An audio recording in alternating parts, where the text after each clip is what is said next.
Today's topic is synthesis of the literature, and we're going to focus on looking at how to draw together the findings from some of the literature that you'll be looking at, but also a couple of hints and cautions as you work on your scholarly papers.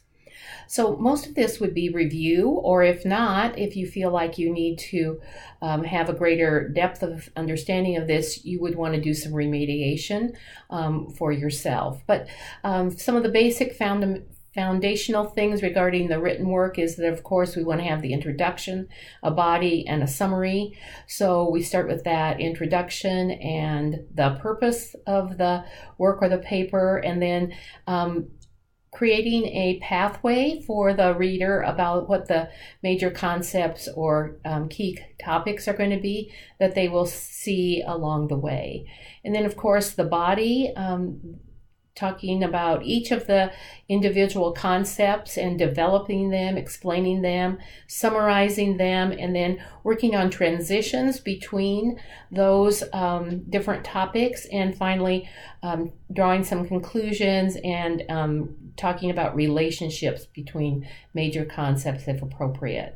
And then summarizing these things, drawing key points are highlighted again. Remember, repetition is one of the greatest ways of helping people understand. And when things are very complex or unfamiliar, this can help draw the ideas to the forefront and help with retention of them. And making sure that the conclusions actually flow from the body of the work, that you aren't drawing conclusions about things that haven't been discussed in detail along the way. So then, how best to actually synthesize both definitions and findings? And you'll be doing both throughout your scholarly work. First of all, let's talk about definitions. It's okay to quote key definitions for the major concepts that you're wanting to articulate.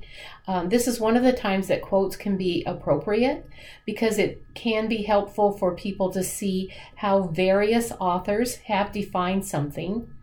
And then the same for the findings. It can be important to share each researcher's findings or the results and talk about them separately. And then for whether it's a definition or a finding, you analyze them and determine the commonalities or draw some conclusions about them, summarizing them and interpreting them for the reader. So it is both the individual items, whether it be a definition or a result that you are articulating, and then how these results or definitions compare to each other. We've talked about that for a definition. You would want to create your own in many instances, and in that example, you would want to give authors the credit, so author A and then the year and author B. For your own definition, maybe you've had 3 or 4 authors that you're pulling the information from, or those attributes that work with that definition.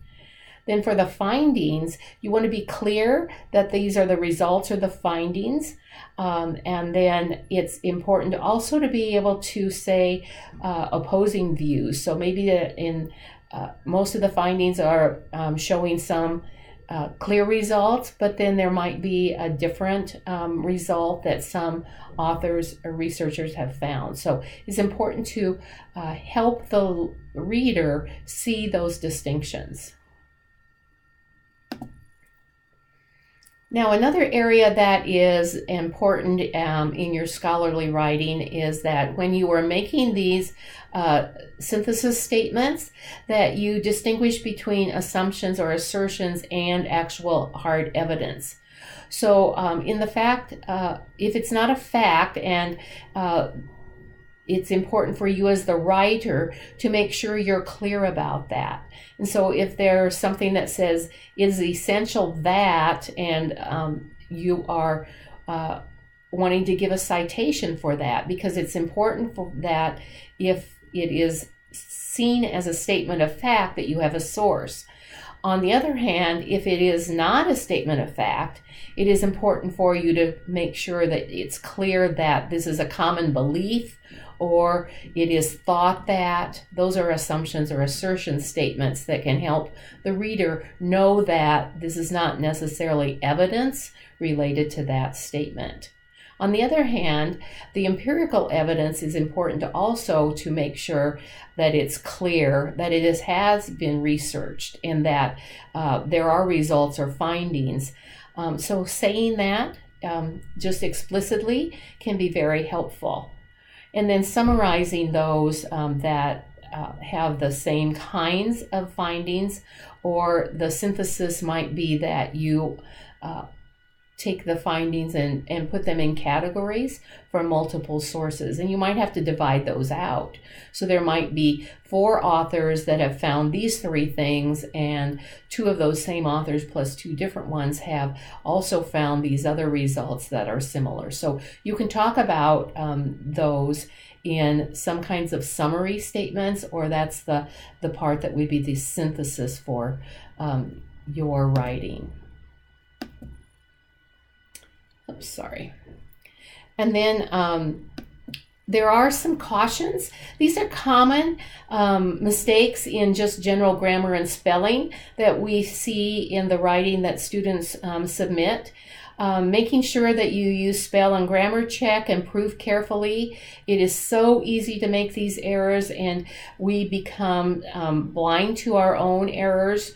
So even setting your work down for half a day and then coming back and proofing it again before you turn it in. Sometimes I will put something on the screen to proof it, and then the next time I want to proof it, I will print it out, because I see things differently when I do both of those types of proofing. You will continually edit and revise. When you see a run-on sentence, you might be better off having 2 short sentences just for the clarity for the reader. Making sure that you're using the words appropriately, since there are so many words in our English language that have more than one meaning or that are written in more than one way. Avoiding dangling prepositions, dangling participles, or ending a sentence with a preposition. We see that some in the writing. Probably one of the areas that is a hot button for me are the errors in singular and plural possessives, so that making sure that you proof for that, and if you need to do some studying up on that, those are easy ones to fix, so going ahead and double checking those for yourself. And then I use commonly passive voice, and active voice is certainly preferred, so that you don't want to use has been or the passive voice when the active serves you so much better. And there are some tools even on your computer that can help you with that active voice, proofing for that. And then the last area that I see commonly difficult for some students are the use of commas. And so if you're talking about 2 related items joined by an and, you certainly don't need a comma with that and, but if there's more than 2, then you would use a comma. Or if there are 2 distinctly different thoughts that you're conveying in a sentence, then commas can be important. But smart thinking, proofing, some of those things should be able to help you. Now, a couple of items that are useful, making sure that you focus on primary and not secondary sources. So books would only be if the author is the actual author of the book and not just relaying the works of lots of other authors. If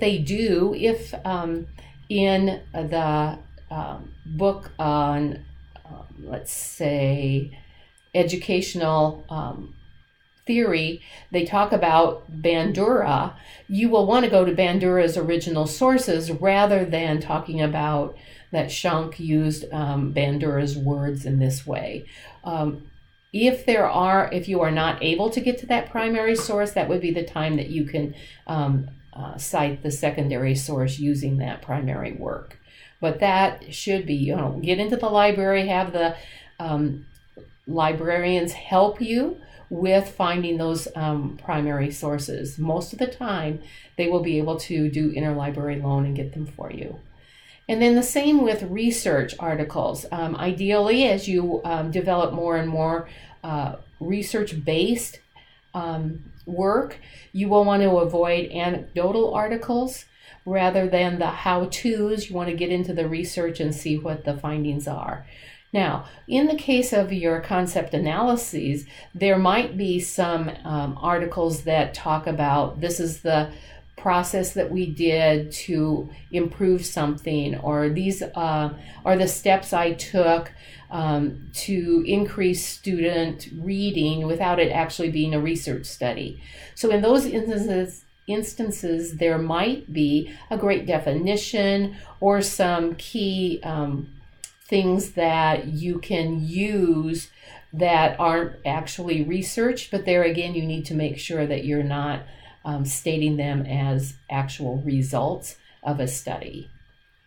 Whenever possible, use paraphrases rather than the quotes. If there is something that needs to be quoted because it would lose its understanding or clarity if it was paraphrased, then you might want to quote it, or as we've said, maybe sometimes basic definitions, or a theorist you might want to occasionally quote. Most of the time, though, you should be able to synthesize the material and state it in your own words. And of course, avoiding plagiarism by giving credit for any ideas that aren't yours. And that can mean that as you become an expert, these things become internalized. You synthesize it so much that it becomes part of who you are. So it's nice now that you use maybe the matrix or whatever format you're using to organize your materials so that you can go back and look at those authors that were foundational for your work prior to you becoming that expert. Next, if you think about authors and using them within, we want to give them credit, so you don't want to not cite them, but you shouldn't lead sentences with authors.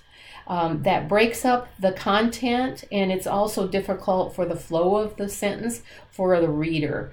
So unless it's a seminal study or a theorist, you really should include the citation towards the end of the sentence or the paragraph that you're using. So rather than saying Zimmerman 2012, you would want to say that at the end rather than part of the sentence, so that it's easier for the reader to understand the content that you're talking about, not the author. And then avoiding synonyms is important so that a consistent term is used throughout your paper. So if you choose the term learner versus student, that you consistently use the term learner. Or let's say client versus patient. You don't want to add a different term or that synonym throughout somewhere in the paper, because then the reader is confused as to, are you talking about the same concept or not, or the same individual or not? And that can be a detriment to the clarity of your work. And then finally, proof and edit, revise. You'll have a lot of feedback from the rest of us, and you'll be doing a lot of revisions along the way. So making sure that you go back and proof and then making the changes. I think it's a couple of hints I have for that would be, I sometimes proof using my computer, and then the next time I proof that same work, I might print it off because I see different things, either media that I use. And secondly, you can also sometimes set things down for a number of hours, and even days is even better. If you worked really hard on a project and you have half a day to set it aside and do something else and then come back to it, you will see different things than you did when you first started stopped doing that work. So give yourself some space to actually do good proofing and editing. And then if you need some resources or to review a few things, Smart Thinking is a great resource for giving you feedback. Sometimes you don't really remember what you don't know yourself, turning 4 or 5 pages into them, and it can be different parts of a work at different times. And then turn it in. You can use that yourself, or we certainly include it in some of our assignments too. Smart Thinking you can find on the left-hand side of each page of the home pages of Canvas. Here is a website that gives some ideas on good language use and avoiding certain errors in writing. And then the APA manual is a great resource. There are chapters 2 through 4 have great writing guidelines and how to use different words appropriately. So I encourage you to have that by your side, to refer to it. It's amazing. I use it all the time, and I'm always surprised at what I learn when I pick it up. Chapters 6 and 7 you might be aware of course, have the citations and reference guidelines. And we'll talk about chapter 5 for tables and figures in a couple of weeks.